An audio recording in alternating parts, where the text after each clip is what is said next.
समय की बात है। लखनपुर नाम का एक छोटी सी गांव में मोहन नाम का एक व्यापारी रहता था। वो भिन्न प्रकार के सब्जियां और अनाज घर पे इकट्ठा करके बाद में उसे शहर के बाजारों में बेच आता था। इस व्यापार से उसे काफी मुनाफा भी होता था। मोहन के पास एक गधा भी था, जिसपे वो अपना सामान लाद के बाजार में बेच आता था।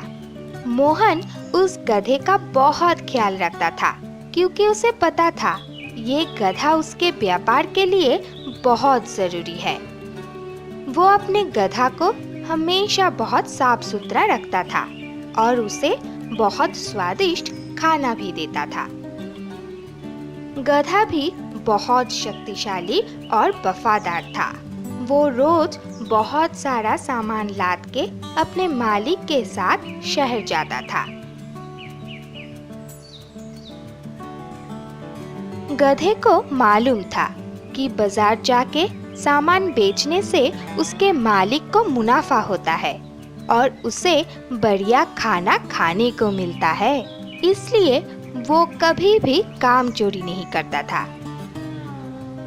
ऐसे एक दिन बाजार जाने के समय रास्ते में एक खाई में गधा गिर गया। मोहन दौड़ के उसे बचाने के लिए आया, पर गधा तब तक खाई के अंदर बहुत नीचे चला गया था।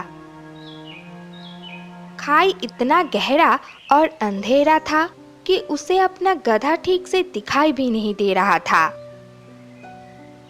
मालिक मालिक, मुझे निकालो, ये खाई बहुत ही गहरा है, मुझे कुछ दिखाई नहीं दे रहा है, मेरा दम घुट रहा है यहाँ, ज्यादा देर तक मैं यहाँ नहीं रह पाऊंगा, मैं मर जाऊंगा, मुझे निकालो। ये बोल के गधा जोर जोर से चिल्लाने लगा। ओहो, ये क्या हो गया? मेरा प्यारा गधा, कोई कुछ करो, मेरा मदद करो, मेरे गधे को बचाओ। मोहन मदद के लिए जोर जोर से चिल्लाने लगा। उसके आवाज सुनकर गांव के कुछ लोग दौड़ के वहां आया, पर खाई इतना गहरा था कि कोई कुछ नहीं कर पाया। कुछ समय बाद गधा का आवाज भी बंद हो गया। सभी ने गधे को मरा हुआ समझा। तब एक गांव वाला बोल उठा, अरे मुझे ऐसा लग रहा है कि गधा मर चुका है, इसे यहाँ पे ही दफना देना उचित होगा।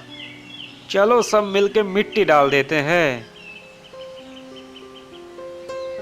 हाय हाय, मेरा गधा, तुझे मैं नहीं बचा सका, मुझे माफ कर देना। ये बोल के सभी मिलके खाई में मिट्टी डालना शुरू किया, पर खाई के अंदर गधा जिंदा था।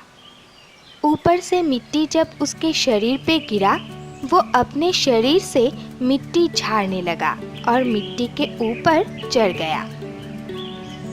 ऐसे ऊपर से मिट्टी गिरता रहा और गधा अपने शरीर से मिट्टी झाड़ के उसके ऊपर चढ़ता गया। कुछ समय बाद गधा अपने आप खाई के बाहर आ गया। अरे ये तो चमत्कार हो गया, मेरा गधा जिंदा है, देखो वो बाहर आ गया। मालिक, आपने तो मुझे बचा लिया। नहीं नहीं, मैंने नहीं, तुम खुद अपना दिमाग इस्तेमाल करके खाई के बाहर आए हो। तुम मेहनती तो हो, ये मुझको पता है। आज से तुम बुद्धिमान भी हो, ये भी मुझे पता चल गया। हा हा हा हा। इस कहानी से हमें ये सीख मिलता है, जिंदगी के मुश्किल वक्त पर बुद्धि से हालत को संभालेंगे तो कोई भी मुश्किल हमें मुश्किल नहीं लगेगा। Thank you.